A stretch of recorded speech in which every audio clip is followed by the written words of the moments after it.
Hello നമസ്കാരം. Movie world mini സ്ക്രീനിലേക്ക് സ്വാഗതം. വാച്ചുകൾ വേണം നിങ്ങൾക്ക്. ഏകദേശം 1 കോടി രൂപ അടുപ്പിച്ചുള്ള വാച്ചുകൾ എന്നോട് ഇരിക്കുന്നത് കേട്ടോ. ഇത് ആരുടെയെന്ന് വെച്ചാൽ യൂസുഫ് അലി സാറിൻ്റെ വീട്ടിലോ ലാലേട്ടൻ്റെ വീട്ടിലോ മമ്മൂക്കയുടെ വീട്ടിലോ ഒന്നും അല്ല ഇരിക്കുന്നത്. ഒരു സാധാരണ ഒരു തന്ത്രിയുടെ വീട്ടിലോ ജോൾസിൻ്റെ വീട്ടിലാണ് ഇരിക്കുന്നത്. ഇദ്ദേഹത്തെ അറിയപ്പെടുന്നത് എന്താണ്? ഐഫോൺ ആപ്പിൾ ജോൾസൻ എന്നറിയപ്പെടും. അതുപോലെ തന്നെ വണ്ടികളോട് ക്രേസാണ്, വാച്ചുകളോട് ക്രേസാണ്. ഇതെല്ലാം ഗിഫ്റ്റഡാണ്. ഇതെല്ലാം പുറത്തുനിന്ന് ദുബായിൽ നിന്ന് അറബികൾ കൊടുത്തിട്ടുള്ള ഗിഫ്റ്റുകളാണ്. ഞാനിപ്പോൾ ഇരിക്കുന്നത് കൊട്ടാരക്കര നമ്മുടെ പ്രിയങ്കനായിട്ടുള്ള പല ജോത്സ്യനും നമ്മൾ കണ്ടിട്ടുണ്ട്, കേട്ടിട്ടുണ്ട്, എല്ലാം പറഞ്ഞിട്ടുണ്ട്. പക്ഷെ പ്രവചനങ്ങൾ ഫലിച്ചിട്ടുള്ള ചുരുക്കം ചിലർ മാത്രമേ ഉള്ളൂ. അത്തരത്തിലുള്ള ആളോടാണ് ഞാൻ ഇരിക്കുന്നത്. മുരാരി തന്ത്രിയോട്. നമസ്കാരം മുരാരി. നമസ്കാരം. കൊണ്ടുപോക്കട്ടോ, കുറച്ച് കടമുണ്ടായിരുന്നു. ഇതെല്ലാം ഗിഫ്റ്റ് ആണല്ലേ? ഒന്ന് പറയാം ഇതൊക്കെ. ഇത് ഏത് വാച്ച് ഏതാണ്? റോളക്സ് ഒക്കെ ഉണ്ട്, 4 റോളക്സ് ഉണ്ടല്ലേ? ഇത് റോളക്സിന്റെ first model watch. First model. ഇത് ഒരുപാട് വർഷം പഴക്കമുള്ളതാ. ഇത് പഴയ മോഡലാണ് കേട്ടോ. 20 വർഷത്തിന് മേളിൽ പഴക്കമുള്ള വാച്ച്. 20 വർഷം. ഇത് റോളക്സ് തന്നെയാണോ? ഇത് റോളക്സ് തന്നെയാണ്. ഇത് ലിമിറ്റഡ് എഡിഷൻ വാച്ചാണ്. അറബിക്കാണ്. ഇതും എല്ലാം ഗിഫ്റ്റഡ് ആണല്ലേ? എല്ലാം ഗിഫ്റ്റാ. ഇത് അറബിക്ക് നമുക്ക് വായിക്കാൻ പോലും അറിയത്തില്ലല്ലോ. ഇല്ല. നമ്മൾ സന്തോഷമായിട്ട്. അതെ. ഇതിനകത്തെല്ലാം എഴുതിയിരിക്കുന്ന അക്കങ്ങളെല്ലാം അറബിക്കാണ്. ഇതിനകത്ത് നമ്മൾ പിന്നെ വേണേൽ 1, 2, 3 എണ്ണിയിട്ട് വേണമെങ്കിൽ നമ്മൾ മനസ്സിലാക്കിക്കോണം. ഇതാ 2. ഇപ്പൊ തന്നെ ഏതാണ്ട് ഒരു 20 ലക്ഷം കഴിഞ്ഞു. ഇത് അത് ഓട്ടോമാറ്റിക്കാ? ലിമിറ്റഡ് ആണോ? ഓട്ടോമാറ്റിക് ഒരു ലിമിറ്റഡ് എഡിഷൻ വാച്ചായിരുന്നു. അതെ. ഇതൊരു വലിയൊരാള് എനിക്ക് സന്തോഷപൂർവ്വം. പേര് പറയാൻ പറ്റുന്ന ആളാണോ? പേര് പറയത്തില്ല. പക്ഷെ ഇതിൻ്റെയൊക്കെ ഗുണം എന്ന് പറഞ്ഞാൽ ഇത് നമ്മൾ ജസ്റ്റ് ഒന്ന് ഷേക്ക് ചെയ്ത് കൊടുത്താൽ മതി. ഇതിപ്പോൾ നമുക്ക് കറക്കുണ്ടാവൊന്നും ചെയ്യണ്ട. ജസ്റ്റ് ഷേക്ക് ചെയ്ത് കൊടുത്തു കഴിഞ്ഞാൽ ഇത് ഓടിക്കണം. ഇതാ ഓടുന്നു. ഇനി അടുത്ത എടുക്കാം. ഇത് റാഡാണ്. ഇതൊരു ക്വാർട്സ് റാഡ ഇറങ്ങിയ സമയത്ത് കിട്ടിയൊരു വാച്ചാണ്. കുറേ വർഷമല്ലേ? കുറേ വർഷമായി. ഇനി അടുത്ത ഇരിക്കുന്ന റാഡാണ് കേട്ടോ. റാഡോ ഒബിയസ്ലി എല്ലാവർക്കും അറിയാം. ഈ ഡബിൾ പാലം ഇറങ്ങിയ സമയത്ത് ആളുകൾ ഉൾപ്പെടെ പറയാം. അതായത് എൻ്റെ ഒരു സുഹൃത്ത് ആറ്റൂർപ്പണം റഹീം എന്ന് പറയും. പുള്ളി വളരെ ഫേമസ് ആയിട്ടുള്ളൊരു മനുഷ്യനാണ്. പുള്ളി എനിക്ക് ഒരു 24 വർഷമെങ്കിലായി കാണും. ആ കാലഘട്ടത്തിൽ പുള്ളി കൊണ്ടുതന്ന ഒരു ഗിഫ്റ്റായിരുന്നു. പുള്ളി സൗദിയിൽ നിന്ന് കൊണ്ടുതന്നായിരുന്നു. ഗിഫ്റ്റാണത്. ഇനി അടുത്തത് ഓട്ടോമാറ്റിക് ആണ് എൻ്റെ ഇരിക്കുന്നത്. ഇതും ലിമിറ്റഡ് ആണെന്ന് തോന്നുന്നു അല്ലേ? ഇത് റോളക്സ് ആണ്. ഇത് ലേറ്റസ്റ്റ് ഒരു 2019-20 കാലഘട്ടത്തിൽ ഇറങ്ങിയ ഒരു വാച്ചാണ്. ഇത് നമ്മുടെ ലാലേട്ടൻ്റെ കയ്യിലുള്ള സാധനമാണ്. പക്ഷെ എനിക്ക് ഇഷ്ടപ്പെട്ട ഈ സാധനം കേട്ടോ. ഇതിന്റെ സെൻസറാണ്. ഇത് ഞാൻ നോക്കി ഓടുന്നില്ലെന്ന് വെച്ചാൽ പറഞ്ഞ് അനീഷ് ചെറുതായിട്ടൊന്ന് കുലുക്കിക്കൊള്ളാൻ പറഞ്ഞു. ഞാൻ കുലുക്കിയപ്പോൾ ദാ കടന്ന് ഓടുന്നു. ഓടുന്നു. കുലുക്കി പോകണം. പൾസ് റേറ്റ് അനുസരിച്ചാണ്. എൻ്റെ ബാക്കിലൊക്കെ ആണ്ട് സെൻസർ കൊടുത്തിട്ടുണ്ട്. ഇതും ഗിഫ്റ്റാ. എത്ര വർഷം ഇത്? ഇതിപ്പോ അടുത്ത കാലത്ത് 2022. പിന്നെ വേറെ ആരോടെ കാണിച്ചിട്ട് ഞാൻ നമ്മുടെ ഇതിലേക്ക് പോവാം, ഇന്റർവ്യൂലേക്ക് പോവാം. ഐഫോൺ എല്ലാം തരുമോ? ഞാൻ നേരത്തെ പറഞ്ഞില്ല, ഐഫോൺ ജോലിച്ചൽ എന്ന് പറഞ്ഞില്ലേ? ഇതാണ് സംഭവം. ഇദ്ദേഹം ഐഫോൺ മാത്രമേ യൂസ് ചെയ്യാറുള്ളൂ. ഇദ്ദേഹത്തിൻ്റെ വീട്ടിൽ ജോലി ചെയ്യുന്നവർ പോലും ഐഫോണാണ് യൂസ് ചെയ്യുന്നത് അല്ലേ? ഇത് ഇവിടെ തൊട്ട് തുടങ്ങാം. ചെറുത്. ഇത് പണ്ടത്തെ സ്റ്റാർട്ടിങ് അല്ലേ? ഇത് ഷേഖ് നാസർ അൽ-അഷാർ എന്ന് പറയുന്ന ഒരു മിനിസ്റ്റർ ആദ്യം ഈ ഫോറസ്റ്റ് ഇറങ്ങിയ സമയത്ത് അദ്ദേഹം എനിക്ക് ഗിഫ്റ്റ് തന്നതാണല്ലേ? എത്ര വർഷം പഴക്കമാണ്? ഇപ്പോഴും യൂസ് ചെയ്യുന്നുണ്ടല്ലോ അതല്ലേ? അമ്മയൊക്കെ യൂസ് ചെയ്ത് ഇതാന്ന് ഞാൻ കണ്ടിട്ടുണ്ട്. ഇത് അമ്മയുടെ ഫോണാണ്. ഇത് അമ്മയുടെയാണ്. ഇത് ഏതാണ് മോഡല്? ഇത് 5C. 5C അല്ല, ഇത് 5SC. 5SC. ഇത് 5SC അല്ലേ? 6SC ആണത്. 5C. ഇത് 5C ആണ്. നമ്മളെ വീട്ടിലെ ജോലിയെല്ലാം ചെയ്യുന്ന ജിതു എന്ന് പറയുന്ന ഒരു പയ്യനുണ്ട്. അദ്ദേഹം ഉപയോഗിച്ചോണ്ടിരിക്കും. 13, 12, 13, 14, 14 Pro Max, 13 Pro Max, 12 Pro ഉണ്ട്. അത് മോളുടെ 15 ഇരിപ്പുണ്ട്. പിന്നെ മോളുടെ ഇരിപ്പുണ്ട് 12 Pro അല്ലേ? ഇതാണ് കണ്ടോ കാര്യം. ഇതൊക്കെ നമ്മൾ ഒരെണ്ണം മേടിക്കാൻ വേണ്ടി എത്രമാത്രം ജോലിയാണ്. അദ്ദേഹത്തിന് ഇതെല്ലാം ഗിഫ്റ്റഡ് ആണ്. എല്ലാം ഗിഫ്റ്റാണ് അല്ലേ? അതിനകത്ത് ഏറ്റവും അട്രാക്റ്റീവ് ആയിട്ടുള്ള ഒരു സംഭവം എന്ന് പറഞ്ഞാൽ ഈ പൗച്ച്. സൂപ്പർ ആയിട്ടുണ്ട്. ഈ പൗച്ച് എന്ന് കാണുന്നത് വിദേശത്തുള്ള ഒരു ലേഡി ഗിഫ്റ്റ് കൊടുത്ത എൻ്റെ വൈഫിന് ഗിഫ്റ്റ് കൊടുത്തതാണ്. പിന്നെ പോരാഞ്ഞിട്ട് ഒരു 1.25 ഒരു സാധനം കൂടെ ഉണ്ട്. 21 അല്ലേ? S21. ഇതും ഗിഫ്റ്റാണോ? അപ്പൊ കാശ് കൊടുത്തൊന്നും വാങ്ങിക്കാറില്ലേ? ഒന്നും വാങ്ങിക്കേണ്ടി വന്നിട്ടില്ല. അത് ദൈവം കൂടെ ഉള്ളതിന്റെ ഏറ്റവും വലിയ ഉദാഹരണമാണ് അല്ലേ? തന്ത്രിയെ കുറിച്ച് ധാരാളം നെഗറ്റീവ്സ് കേൾക്കാറുണ്ട്. നെഗറ്റീവ് എന്ന് പറഞ്ഞാൽ നിങ്ങൾ പറയുന്ന മൊത്തം കള്ളമാണെന്നാണ് പറയുന്നത്. ഒന്നും വലിച്ചിട്ടില്ല. കാര്യം ഇപ്പം ലേറ്റസ്റ്റ് ആയിട്ട് പറഞ്ഞത് ഒരു കർണാടകയിൽ നമ്മുടെ പ്രിയ സഹോദരൻ പോയിട്ട് അദ്ദേഹത്തെ ഇന്ന ഡേറ്റിൽ ഇന്ന സമയം കിട്ടും എന്നൊക്കെ പറഞ്ഞ് പ്രയോഗിച്ചു. അത് കിട്ടിയില്ല. അപ്പം കൃത്യമായിട്ട് ആ സ്ഥലം തന്നെയാണ് നമ്മൾ പറഞ്ഞത്. അതായത് ആ മണ്ണിന്റെ പ്രഷറിൽ ആ വാഹനം ഏത് ദിശയിലേക്ക് പോയെന്നുള്ളത് കൃത്യമായിട്ട് ആ വീഡിയോ കണ്ടാ അറിയാം ഞാൻ പറഞ്ഞേക്കുന്നത്. അപ്പം അന്ന് ഇന്റർവ്യൂവിന് വന്ന ആളെ ചോദിച്ചു ഇത് എവിടെയാണ്, ജലാംശത്തിൽ തന്നെയാണെന്നാണ് ഞാൻ പറഞ്ഞത്. ഇന്ന രാശിയിൽ വെള്ളത്തിൽ തന്നെയാണ്. അതെ, മണ്ണിന്റെ അടിയിലല്ല. അല്ല. ഇപ്പോഴും എന്താ ഏതിലാണ് ഉറച്ചിരിക്കുന്നത്? ഞാൻ പറഞ്ഞ പ്രചാരണത്തിൽ ഇപ്പോഴും ഉറച്ചിരിക്കുന്നുണ്ട്. തെരച്ചിലൊക്കെ നിർത്തിയല്ലോ അവര്. തെരച്ചിൽ നിർത്തി. നമുക്കറിയാം, കാലക്രമത്തിൽ അറിയാലോ. ഇപ്പം ആ ചെറുപ്പക്കാരന്റെ ജീവൻ രക്ഷിക്കാൻ പറ്റുമെന്നായിരുന്നു ആദ്യ സമയങ്ങളിലൊക്കെ അല്ലേ ഈ പറഞ്ഞ ഞാൻ അങ്ങനെ തന്നെ വിശ്വസിക്കുന്നു. അയാളുടെ ജീവിതത്തിൽ ഒരു മിറാക്കിൾ സംഭവിച്ചുകൂടായില്ല. ഈ നിമിഷം നമ്മുടെ മൂവി വേൾഡ് മീഡിയയിലെ പ്രേക്ഷകർക്ക് മുന്നിലായിട്ട് ഒരു പ്രവചനം ആ ചെറുപ്പക്കാരനെ കുറിച്ച് പറയണമെങ്കിൽ അയാളെ ജീവനോടെ തന്നെ കിട്ടും എന്നാണ് എന്റെ ഉറച്ച. ക്യാമറ നോക്കി ഒന്ന് പറയാമോ? ഇപ്പോഴും എന്റെ ഉറച്ച വിശ്വാസം അർജുനൻ ജീവനോടെ തന്നെ തിരിച്ച് ജീവിതത്തിലേക്ക് ആ അച്ഛന്റെയും അമ്മയുടെയും ഭാര്യയുടെയും മക്കളുടെ അടുത്തേക്ക് വരും എന്ന് ഉറപ്പുണ്ട്. തീർച്ചയായിട്ടും അങ്ങയുടെ വാക്കുകൾക്ക് വലിയ മനസ്സ്, അതൊരു പൊന്നാവട്ടെ ആ നാക്ക്. ആ ചെറുപ്പക്കാരൻ വരണം. കുറേ പേരുടെ അത്താണിയാണ് ആ പയ്യൻ. അപ്പോൾ ജീവിതത്തിലേക്ക് വരട്ടെ എന്ന് ആത്മാർത്ഥത്തിൽ പ്രാർത്ഥിക്കാം. പിന്നെ ഇടയ്ക്കൊക്കെ കുറേ നമ്മുടെ ബിഗ് ബോസിൽ അഖിൽ മാരാർ വിഞ്ചി, എനിക്കൊന്ന് ആദ്യത്തെ പ്രവചനം കേരളത്തിൽ നടത്തിയ താങ്കളാണെന്ന് തോന്നുന്നു അല്ലേ? ആദ്യം പറഞ്ഞത് ഞാനത്. ആ പ്രവചനം പറയാൻ കാരണം എന്താ? എത്ര ദിവസം കഴിഞ്ഞിട്ടാണ്? അത് എൻ്റെ കുറേ സുഹൃത്തുക്കൾ, ഞാൻ അന്ന് ഇവിടെ സ്ഥലത്തില്ലായിരുന്നു, ദുബൈയിലായിരുന്നു. ദുബൈയിൽ കിസൈസിലായിരുന്നു ഞാൻ. അപ്പം എൻ്റെ കുറേ സുഹൃത്തുക്കൾ അവിടെ എന്നെ കാണാമെന്ന്, മാരാറുടെ ഫാൻസ് ഒരുപാട് പേരുണ്ടായിരുന്നു. അങ്ങനെ അവർ വന്നു, എന്നെ കണ്ടു. അപ്പം അതിലൊരാൾ അവിടുത്തെ ചാനൽ കൈകാര്യം ചെയ്യുന്ന ആളായിരുന്നു. അദ്ദേഹമാണ് എൻ്റെ അടുത്ത് ചോദിച്ചത്. ഞാൻ പറഞ്ഞു മാരാർ എൻ്റെ നാട്ടുകാരനാണ്, നമ്മുടെ ബാല്യകാലം മുതൽ അറിയാവുന്ന ഒരു പയ്യനാണ്, വളരെ മിടുക്കനാണ്, അയാൾ പല കാര്യങ്ങൾ ചെയ്തിട്ടുള്ള ഒരാളാണ്. ഇവിടുത്തെ പ്രശസ്തനായ സിനിമാ നടന്റെ പുറകിൽ നിന്ന് ഒരാൾ മുമ്പിലേക്ക് വരുന്ന ഒരു അവസ്ഥ ഉണ്ടാവും, ഇങ്ങനെ പറഞ്ഞു. അപ്പൊ അദ്ദേഹം ചോദിച്ചു ജയിക്കും എന്നാണോ പറയുന്നത്? ഞാൻ പറഞ്ഞു അതെ, ജയിക്കും എന്ന് തന്നെ. അത് പിന്നെ കുറച്ച് ചാനലൊക്കെ എടുത്ത് ബൂസ്റ്റ് ചെയ്യായിരുന്നു അന്ധകാലത്തില്. അന്ന് കുറച്ചേ ബൂസ്റ്റ് വന്നോളൂ. കാര്യം എല്ലാവരും പറഞ്ഞത് 90 ദിവസം കഴിഞ്ഞപ്പോഴാണ് താങ്കൾ അത് പറഞ്ഞെന്നുള്ളത്. പക്ഷെ 90 ദിവസം കഴിഞ്ഞപ്പോഴല്ല പറഞ്ഞത്. എനിക്കൊന്ന് ഷിജു പടിഞ്ഞാറ്റിങ്ങര എന്ന് പറഞ്ഞൊരു മാധ്യമപ്രവർത്തകൻ സ്റ്റാർട്ടിങ് തൊട്ടേ പുഷ് ചെയ്യുന്നുണ്ട് അഖിലിനെ. നമുക്കെല്ലാം സന്തോഷമാണ്. അഖിൽ വിൻ ചെയ്യുന്നതിനകത്ത് നമുക്കെല്ലാം സന്തോഷമാണ്. അഖിൽ വേറൊരു ലെവലിലേക്ക് പോയാലും സന്തോഷമാണ്. ഈ പ്രവചനങ്ങൾ പലതും ഫലിക്കാതെ വരുമ്പോൾ ചില ആൾക്കാർ ഇവിടെ വരും, ഇന്നതൊക്കെ ചെയ്താൽ മതി, അതൊക്കെ ചെയ്താൽ രക്ഷപ്പെടും എന്നൊക്കെ പറയുമ്പോൾ ആ സമയത്തും രക്ഷപ്പെടാതെ പോകുന്ന ആൾക്കാർ ഇവിടെ വന്നിട്ട് അല്ലെങ്കിൽ ഫോൺ വിളിച്ചിട്ടൊക്കെ ചീത്ത വിളിക്കാറുണ്ടോ അല്ലെങ്കിൽ പറയാറുണ്ടോ? അന്നും ഇന്നും അനീഷിനറിയില്ല, എത്ര വർഷമായിട്ട് അറിയാം? കുറെ വർഷമായിട്ട് അന്നും ഇന്നും നമ്മളുമായിട്ട് ആ ബന്ധമുള്ള ആൾക്കാർ ആ ബന്ധം ഇന്നും നിലനിർത്തി കൊണ്ടുപോകുന്നുണ്ട്. 10-25 വർഷത്തിന് മുമ്പ് നമ്മളുമായിട്ട് സഹകരണമുള്ള ആൾക്കാർ ഇന്നും അതേ സഹകരണം തന്നെ നിലനിർത്തി കൊണ്ടുപോകുന്നുണ്ട്. ആ സഹകരണത്തിന് ഒരു കോട്ടം വെച്ചിട്ടില്ലേ? താങ്കളുടെ യഥാർത്ഥ പേര് മുരാരിയൻ തന്നെയായിരുന്നു? അല്ല, എനിക്ക് 2 പേരുണ്ട്. അതായത് വളരെ രസകരമായ സംഭവം, ഞാനൊരു ചാനലും പറയാത്തൊരു സംഭവമാണ്. ഇപ്പോൾ ഒരുപാട് പേര് പല പേരുകൾ എൻ്റെ പറയുന്നുണ്ട്. ഈ അടുത്ത സമയത്തൊരു ആളിട്ടേക്കുന്നുണ്ട് ബൈജു, കൊട്ടാരകൃഷ്ണന്റെ ആട്ടോറിക്ഷ ഓടിച്ചുകൊണ്ടിരുന്ന ബൈജു എങ്ങനെ മുരാരിയായി. അതായത് എൻ്റെ ആദ്യത്തെ ഒഫീഷ്യൽ നെയിം മുരാരി എന്ന് തന്നെയായിരുന്നു. റേഷൻ കാർഡിൽ, ആധാർ കാർഡിൽ, സ്കൂൾ സർട്ടിഫിക്കറ്റിൽ. അപ്പോൾ എങ്ങനെ അത് മാറി എന്ന് ചോദിച്ചാൽ, ഇവിടെ അരീക്കൽ ഒരു സ്കൂൾ തുടങ്ങിയ സമയത്ത് അച്ഛൻ്റെ ഏറ്റവും അടുത്ത സുഹൃത്താണ് ബാലകൃഷ്ണ സാർ. അങ്ങനെ ബാലകൃഷ്ണ സാർ സ്കൂൾ തുടങ്ങിയ സമയത്ത് ഇവിടെ വിദ്യാർത്ഥികൾ ഇല്ലാതെ വന്നപ്പോൾ അവിടെ ആ സ്കൂളിലേക്ക് കൊണ്ടുവന്ന് ഞങ്ങൾ കുറേ പേരെ പേര് മാറ്റി ചേർത്തു. അനിൽ ചക്രവർത്തി, അനിൽ കൃഷ്ണൻ, റോസ്ചന്ദ്രൻ, ഇങ്ങനെ കുറെ പേരുകൾ ഇട്ട കൂട്ടത്തിൽ എനിക്കൊരു പേര് സാർ ഇട്ടു, രാജൻ ബാബു. രാജൻ ബാബു. അതാണ് ഞാൻ ഇതൊരു ചാനലുകളൊന്നും പറയാത്തൊരു സംഭവം. എന്റെ യഥാർത്ഥ പേര് രാജൻ ബാബു. അതായത് നമ്മുടെ സിനിമാ താരങ്ങളൊക്കെ പേര് മാറ്റുന്നത് താങ്കൾ മാറ്റി. രാജൻ ബാബു സാറ് മാറ്റിയ മാറ്റിയിട്ട് അതാണ് ഒഫീഷ്യൽ നെയിം. മുരാരി എന്ന് മാറ്റാൻ കാരണം എന്താ? മുരാരി ആദ്യത്തെ പേരാ എന്റെ. അതായത് ജന്മം കൊണ്ട് തന്നെ മുരാരി എന്നാണ് പേരിട്ടത്. അതായത് ഇവിടെ അച്ഛൻ എൻ്റെ അച്ഛൻ ഇട്ട പേരാണ് മുരാരി എന്ന്. അതിനുശേഷം സ്കൂൾ തലത്തില് പഠനത്തിലൊക്കെ മുൻപിലായിരുന്നു.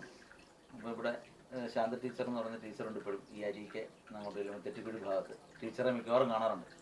അപ്പോൾ എൻ്റെ വൈഫിൻ്റെ അടുത്ത് ഇടയ്ക്ക് തന്നെ ടീച്ചർ പറഞ്ഞു, കണക്കിനകത്തവൻ ഭയങ്കര അഗ്രഗണ്യനായിരുന്നു, കണക്കാരും ടീച്ചർ പഠിപ്പിക്കുന്നത്, അതുകൊണ്ട് ഇവിടം വരെ എത്തി എന്ന് ടീച്ചർ പറഞ്ഞു. ഞാൻ പറഞ്ഞു അതല്ലേ വേണ്ടുന്നത്, ടീച്ചർക്ക് അഭിമാനമായിട്ട് പറയാലോ, ഇത് കണക്കല്ലേ, കണക്ക് നമ്മൾ അതേപോലെ കൈകാര്യം ചെയ്യുന്നുണ്ട്. അങ്ങനെ ഈ മാപ്പിളപ്പാട്ടിലേക്ക് വന്നു. മാപ്പിളപ്പാട്ട് എന്ന് പറഞ്ഞാൽ കൊട്ടാരക്കര സ്ട്രീറ്റിലുള്ള ഒരു ടീച്ചറുടെ പോസ്റ്റിംഗ് ആയി, അറബിക് ടീച്ചറായി, BB ടീച്ചറാണ് എന്നെ ഈ മാപ്പിളപ്പാട്ട് രംഗത്തേക്ക് കൊണ്ടുവരുന്നത്. മാപ്പിളപ്പാട്ട്, അറബന മുട്ട്, ദഫ് മുട്ട്, ഇങ്ങനെയുള്ള വേറിട്ട ചില കലകളിലേക്ക്, അന്ന് ഹിന്ദുക്കളൊന്നും ഇങ്ങനെയുള്ള കലാരൂപങ്ങളിൽ ഇല്ലാത്ത കാലത്ത് ചെറിയ പ്രായത്തിൽ നമ്മളെ അതിലേക്ക് കൊണ്ടുവരികയും പിന്നീട് രണ്ടാമത്തെ സ്കൂളിലേക്ക് മാറി.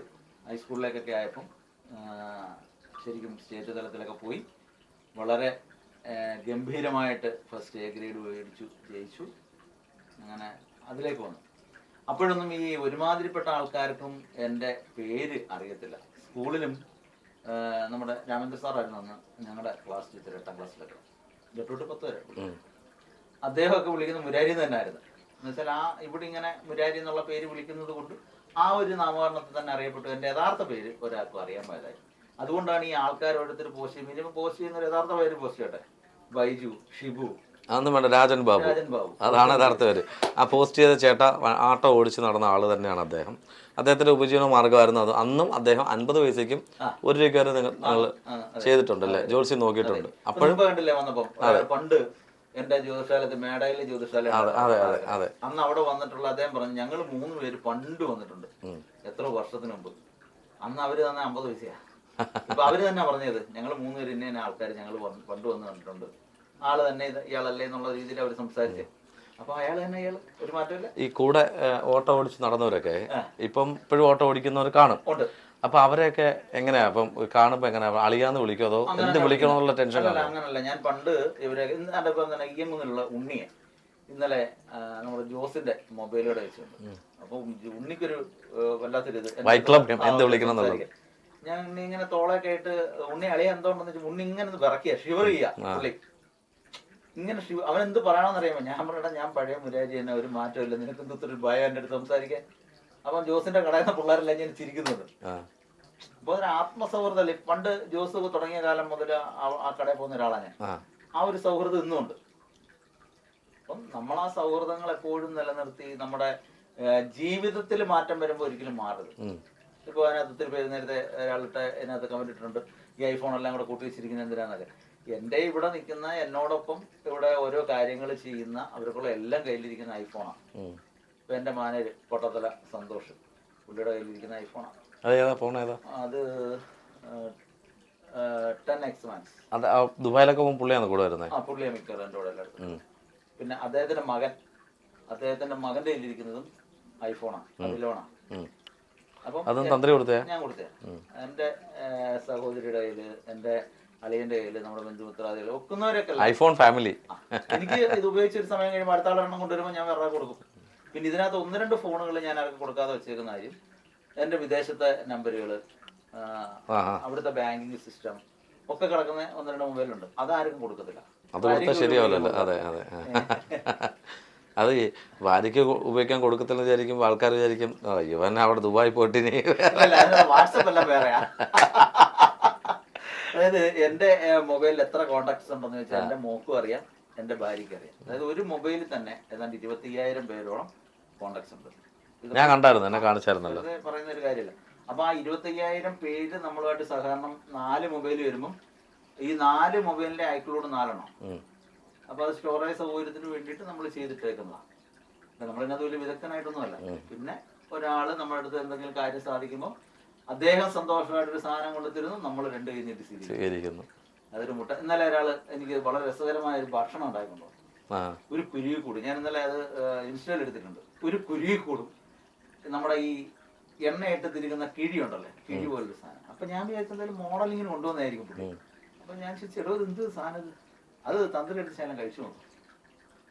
അപ്പൊ ഞാൻ പറഞ്ഞു എന്താണ് സാധനം ഇത്? അത് മുട്ട സാധനമൊക്കെ ഞാൻ പറഞ്ഞത് അങ്ങനെ കഴിക്കാറില്ല, പ്രത്യേകിച്ച് ഇങ്ങനെയുള്ള സംഗതിയിൽ ഇരിക്കുമ്പോൾ ടച്ച് പോലും ചെയ്യാറില്ല. ആ മോള് വന്ന് മോക്ക് സന്തോഷമായിട്ട് എടുത്തു കൊടുത്തു. പുള്ളി ഭയങ്കര ഹാപ്പിയായി, എന്റെ മോള് ഹാപ്പി. ആദ്യമായിട്ട് നമ്മളങ്ങനെയാണെന്നൊരു മുട്ടയാണ് അതുകൊണ്ട് അങ്ങനെയുണ്ട്. ഞാൻ ആദ്യമായിട്ടാണ് കാണുന്നത്. പുള്ളി സന്തോഷം, പുള്ളി ഒരു പാചകത്തിനാണ് പുള്ളി ചെയ്തോണ്ട് വന്നത്. അപ്പൊ അങ്ങനെ ഓരോരുത്തര് ഒരു മുട്ടായി മുതൽ ചിലപ്പോൾ അങ്ങേയറ്റം വരെയുള്ള പല സംഗതികളും അവർക്കുള്ള വിശ്വാസത്തിന്റെ പുറത്ത് അല്ലെങ്കിൽ അവർക്കുള്ള ഒരു സംഗതി നടക്കുമ്പോൾ അവർ തരാറുണ്ട്. നമ്മൾ വേണ്ടെന്ന് നമ്മൾ ഈ കോൺട്രവേഴ്സീസ്, അതായത് നമുക്ക് കുറെ പല നടക്കാതെ പോകുന്ന കാര്യങ്ങൾ പറഞ്ഞ് ഫലിപ്പിക്കുക, അല്ലെങ്കിൽ അവരെ വിളിച്ചു വരുത്തിയിട്ട് ഇന്നത് ചെയ്താൽ മതി, ഇത്ര ലക്ഷം രൂപ മുടക്കണം എന്നൊക്കെ പറയുന്ന പരിപാടി ഉണ്ടോ? അല്ലെങ്കിൽ നടക്കുന്ന കാര്യങ്ങൾ മാത്രമേ ചെയ്യത്തുള്ളൂ? ഇത്രയും നെഗറ്റീവ് കമന്റുകളും മറ്റുള്ളതൊക്കെ ഒരാളെങ്കിലും അതിനകത്തൊന്നും പോസ്റ്റ് ഇട്ടാനല്ലോ അല്ലേ? പറ്റിച്ചെന്നുള്ളത്.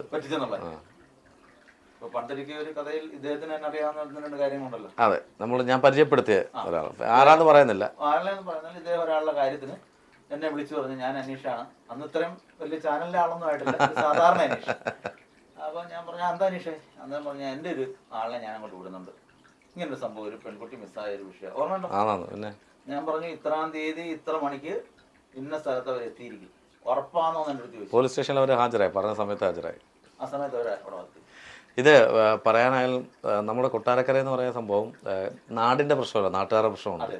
അപ്പം നാട്ടുകാരെ മൊത്തം പറയുന്നില്ല, ചില ആൾക്കാർക്ക് ചില രക്ഷപ്പെടുന്ന ഇഷ്ടമല്ല. അതെന്താണെന്നറിയാം അനീഷേ, ഞാൻ പണ്ട് ഓട്ടോറിക്ഷ ഓടിച്ചോണ്ടിരുന്ന അതേ രീതിയിൽ തന്നെ കാപ്പി ഉടുപ്പ് ഇട്ട് കാവി കയ്യിൽ എടുത്ത് ഇന്നും ഓട്ടോറിക്ഷയുടെ ഫ്രണ്ട് സീറ്റിൽ ആളിനെ നോക്കി ഇരിക്കുന്ന ഒരു വ്യക്തിയായിരുന്നെങ്കിൽ അന്നും ഇന്നും ഇവർക്കെല്ലാം വളരെ സന്തോഷമായിരുന്നു. അതെ, കാരണം അടിക്കാൻ കൂടെ ചെയ്തെങ്കിൽ ഓക്കെ, വളരെ സന്തോഷമായിരുന്നു അല്ലേ? അവൻ അടിച്ച് എവിടെയെങ്കിലും കിടക്കും, അവൻ അങ്ങനെ തന്നെ പറയും. അത് ആ ഒരു സന്തോഷത്തിലാണ് ഇപ്പോഴും ആൾക്കാർ ഇരിക്കുന്നത്. വീണ്ടും ആ ഒരു അവസ്ഥയിലേക്ക്. ഓട്ടോറിക്ഷ ഓടിക്കുന്ന ഒരു മോശമായ ഒരു തൊഴിലാന്ന് ഞാൻ കണ്ടിട്ടില്ല. ഞാൻ ജോലിയല്ലേ അത്? പിന്നെ ഞാൻ ഒരു ഓട്ടോറിക്ഷയിൽ നിന്നും 10-20 ഓട്ടോറിക്ഷ ഉണ്ടാക്കിയ ഒരാളാണ്. ഒരു ഓട്ടോറിക്ഷയിൽ നിന്നും ഇപ്പോഴൊന്നുമല്ല, അന്ന് കിലോമീറ്ററിന് 3.5 എങ്ങാണ്ടുള്ള കാല. ആ കാലഘട്ടത്തിൽ നിന്ന് നമ്മൾ ഇവിടം വരെ എത്തിയ ഒരാളാണ്. അപ്പം നമുക്കതിനകത്ത് ഭയമൊന്നുമില്ല. നമ്മളെ എന്ത് പറഞ്ഞാലും ഞാൻ ഓട്ടോറിക്ഷക്കാരനായിട്ട് തന്നെ ഏതൊരു സദസ്സിൽ, ഇനി ദുബൈയിലായാലും വേറെ ഏത് രാജ്യങ്ങളായാലും വലിയൊരു സദസ്സിൽ എന്നെ ഒരു പ്രഭാഷണത്തിന് ക്ഷണിക്കുകയാണെങ്കിൽ ഞാൻ ആദ്യം എന്നെ ഇൻട്രൊഡ്യൂസ് ചെയ്യുന്നത് എങ്ങനെയാണ്? ഞാനൊരു ഓട്ടോറിക്ഷക്കാരനായ എനിക്ക് ഇവിടം വരെ എൻ്റെ സ്വന്തം കഴിവിൽ എൻ്റെ പാരമ്പര്യ ഗുണത്തിൽ ഇവിടം വരെ എത്താൻ പറ്റുമെങ്കിൽ നിങ്ങൾക്കും അതാകാം. ഇതെങ്ങനെയാണ് ഈ ജോത്സ്യൻ, അതായത് ഓട്ടോയിൽ നിന്നും കാര്യം ഇതെന്ന് പറയുന്നത് കറക്റ്റ് പ്രവചനമായിരിക്കണം. കുറച്ച് അതിൻ്റെ എന്താണ്, നമുക്കതിൻ്റെ എത്തിക്സ് ഉണ്ട്, പിന്നെ നമുക്കതിൻ്റെ ഈ നൊയമ്പ് പോലെ വ്രതങ്ങളുണ്ട്. ഇത് പാരമ്പര്യമായിട്ടുള്ളതാണ്. പാരമ്പര്യം എന്ന് പറയുമ്പോൾ അമ്മയുടെ അച്ഛന്മാർ 4 പേരായിരുന്നു. ഒരാള് ഭാഗവതത്തിൽ അഗ്രഗണ്യൻ, മറ്റുള്ളവർ അതായത് 4 വേദങ്ങളും കൃത്യമായി കൈകാര്യം ചെയ്തുകൊണ്ടിരുന്നവരാണ്. ഇവിടെ ആ ഒരു പാരമ്പര്യം നമ്മുടെ ഇവിടെ. ഇപ്പൊ മനീഷ് തന്നെ വന്നപ്പോൾ ചോദിച്ചില്ലേ, ഈ പഴയ വീട്ടിൽ തന്നെ. അതെ, വീട് ഇത്രയും പൈസ ഉണ്ടായില്ലെങ്കിൽ പൈസ നമുക്ക് ഗിഫ്റ്റുകൾ കിട്ടിക്കൊണ്ടിരിക്കുമ്പോഴും ഒരു വീട് പുതുക്കി പണിയാൻ ചോദിച്ചായിരുന്നു. ഏതാണ്ട് ഒരു 100 വർഷത്തിനകത്ത് പഴക്കമുള്ള വീടാണ്. അപ്പം അന്നത്തെ കാലത്തുള്ള ഒരു വീടെന്ന് പറയുമ്പോൾ അതൊരു സൗരഭ്യം തന്നെയാണ് നമുക്ക് അല്ലേ. ഇപ്പൊ ഈ ഇടയ്ക്ക് ഒരാള് കമന്റ് പറഞ്ഞിട്ടുണ്ട്, ഓട്ടോറിക്ഷ ഓടി ഭക്ഷണം കഴിച്ചുകൊണ്ടിരുന്ന ഒരാളാണ്. ഈ വീട്ടില് അന്ന് ഞാൻ എൻ്റെ കുട്ടിക്കാലം മുതൽ കാണുന്ന ഇവിടെ ഒരു 10 പണിക്കാർ അന്നും ഉണ്ട്, ഇന്നും ഉണ്ട്. ജോലിക്കാരുണ്ട് വീട്ടിൽ. അന്നും 10 പേരുണ്ട്, ഇന്നും 10 പേരുണ്ട്. അതുകൊണ്ടല്ലേ ഇപ്പൊ ഒരു പയ്യൻ വന്നപ്പോൾ ഞാൻ പറഞ്ഞേ, നിന്റെ ഇരിക്കുന്ന ഏത് മൊബൈലാടാ? ഐഫോണാ. അതുകൊണ്ടിരിക്കുന്ന അണ്ണന്റെ ഇരിക്കുന്നതാ എന്ന് പറയണമെങ്കിൽ അവരുമായിട്ട് നമുക്കൊരു ബലമായ അറ്റാച്ച്മെന്റ് ഉണ്ടാവണം അല്ലേ. ഇവിടെ ജാതിയുടെ മതത്തിന്റെ ഒന്നും കാര്യമില്ല. ഒരാളുടെ വളർച്ചയിൽ ഉണ്ടാകുന്ന മാനസികമായ ഒരു വിദ്വേഷം അവർ പലതരത്തിൽ പ്രകടിപ്പിക്കുന്നു. ഇപ്പൊ ഇവിടെ അടുത്ത് തന്നെ ഒരാൾ എൻ്റെ വേറൊരാളുടെ വീഡിയോയുടെ അടിയിൽ ഒരു കമന്റ് ഇട്ടുണ്ട്. നീതി എന്ന് പറയുന്നത്, നീതി മുന്നേ എന്ന് പറയുന്ന ആളുടെ വീഡിയോയുടെ അടിയിലാണ് അയാൾ കമന്റ് ഇട്ടേക്കുന്നത്. കമന്റ് ഇട്ടിരിക്കുന്ന വളരെ വിശാല ഹൃദയനായ ഒരു വിദ്വാനാണ്, ടെന്നി ജോപ്പൻ എന്ന് പറയും. അതായത് സരിത കേസിലെ മുഖ്യ ആസൂത്രധാരകൻ. അയാൾക്കൊരു വിഷയം വന്ന സമയത്ത് എൻ്റെ അടുത്ത് പലരും വിളിച്ചു വെച്ചിട്ടുണ്ട്, തന്ത്രി നാട്ടുകാരനല്ലേ? അപ്പൊ ഞാനെല്ലാം പറഞ്ഞേ, അയാളൊരു പാവം നല്ല മനുഷ്യൻ. ടെന്നി ജോപ്പന്റെ കേസിലെ മുഖ്യ സൂത്രധാരൻ. അയാളിപ്പോ എൻ്റെ എല്ലാ പോസ്റ്റിലും വന്ന് അടിയിൽ പോസ്റ്റിലിട്ടുണ്ട്. എന്താ കാര്യമൊന്നും എനിക്കറിയത്തില്ല. പുള്ളി ഇടക്കാലത്ത് ഞാൻ വെളിയിൽ നിന്ന് വന്ന സമയത്ത് പുള്ളിയുടെ ഒരു സിംഗടി ഇവിടെ പറഞ്ഞോട്ട് ഒരു സാധനം വേണമെന്ന് പറഞ്ഞു. ഇതിപ്പോ മദ്യം അവർ കടിക്കാൻ വേണമെന്ന് പറഞ്ഞു. പരിപാടി ഉണ്ടോ? എനിക്കില്ല.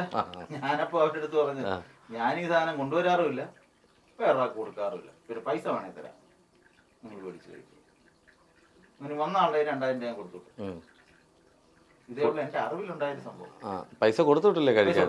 പിന്നെന്താണ് പുള്ളിക്ക് മാനസിക കൊടുക്കുന്നില്ല. എന്താ കമന്റ് എന്താ ഇടുന്നത്? പുള്ളി മോശമായ കമന്റുകൾ, അവൻ അങ്ങനെയാണ്, അവൻ എങ്ങനെയാണ്. അതിലെന്താ ഇയാളെക്കാട്ടി വലിയ തെറ്റൊന്നും ഞാൻ ചെയ്തിട്ടില്ലല്ലോ.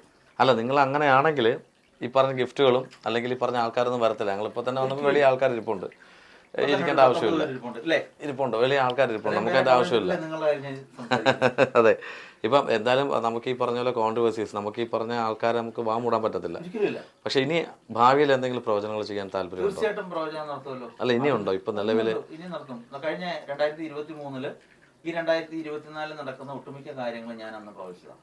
ഇപ്പം ഈ വയനാട്ടിൽ നടന്ന സംഭവം ആ 2023 മാതൃഭൂമി ചാനലിന്റെ ഒരു ഇന്റർവ്യൂ ഉണ്ടായിരുന്നു, ഇവിടെ വന്നെടുത്തോ. അപ്പൊ അതിനകത്ത് ഇന്റർവ്യൂവിനകത്ത് 2024 കാര്യങ്ങൾ എല്ലാം ഞാൻ കൃത്യമായിട്ട് പറഞ്ഞു. അപ്പൊ ആ വീഡിയോ കണ്ടാൽ മതി. പക്ഷേ നമ്മൾ ചിന്തിക്കേണ്ട ഒരു കാര്യം, ഈ ഓരോ സംഭവങ്ങൾ ഉണ്ടാവും, പെര വേകുമ്പോൾ വാഴ വെട്ടുന്ന രീതിയല്ല നമ്മളാരും ചെയ്യുന്നത്. ഇപ്പം നമ്മൾ തന്നെ അവിടത്തേക്ക് കൊണ്ടുവന്ന സഹായങ്ങൾ ചെയ്യുന്നു. ഇന്നലെ ഞാനൊരു പോസ്റ്റ് ഇട്ടു, ഇന്ന് ഇത്ര മണിക്ക് ഇവിടുന്ന് വയനാട്ടിലേക്ക്. ഞാൻ കേട്ടത് വയനാട്ടിലേക്ക് സ്വന്തം പൈസ കൊടുത്താണ് സാധനങ്ങൾ ഏകദേശം. അല്ല, ഞാൻ ആർക്കെങ്കിലും സ്പോൺസർ ആയിട്ടോ അല്ലെങ്കിൽ ഒരാളെ നിന്ന് പൈസ മേടിച്ചിട്ടില്ല. നമ്മൾ സധൈര്യമല്ലേ പറയുന്നത്, ഒരാളുടെ കയ്യിൽ നിന്ന് പൈസ മേടിച്ചിട്ടില്ല. എന്നാൽ കഴിയുന്ന ഒരു സംഭവം ഞാൻ ചെയ്യുന്ന അത്രേ ഉള്ളൂ. വയനാട്ടിലേക്ക് ചെയ്യുന്ന നല്ല കാര്യം തന്നെ. അപ്പോൾ എനിക്ക് തോന്നുന്നു വെളി കുറേ സോഷ്യൽ മീഡിയ ആൾക്കാർ ഇരിപ്പുണ്ട് ഇത് കൊടുക്കുന്നതൊക്കെ കൊടുത്തു വിടാനായിട്ട്, എടുക്കാനായിട്ട്.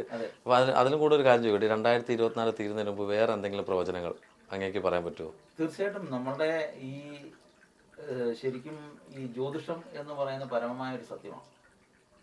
അതൊരു താവരാടിക്കാം, കടലിൻ്റെ അടി കിടക്കുന്ന മുത്തശ്ശിപ്പി എടുത്ത് വെച്ച് ചെയ്യുന്ന ഒരു സമ്പ്രദായമാണ്. അത് വേദേതിഹാസ കാലം മുതലുള്ളതാണ്. അപ്പൊ അതിനകത്ത് ഉണ്ടാവുന്ന ചില പ്രവചനങ്ങൾ ഇങ്ങനെ വെറുതെ എന്ന് പറയാൻ പറ്റത്തില്ല.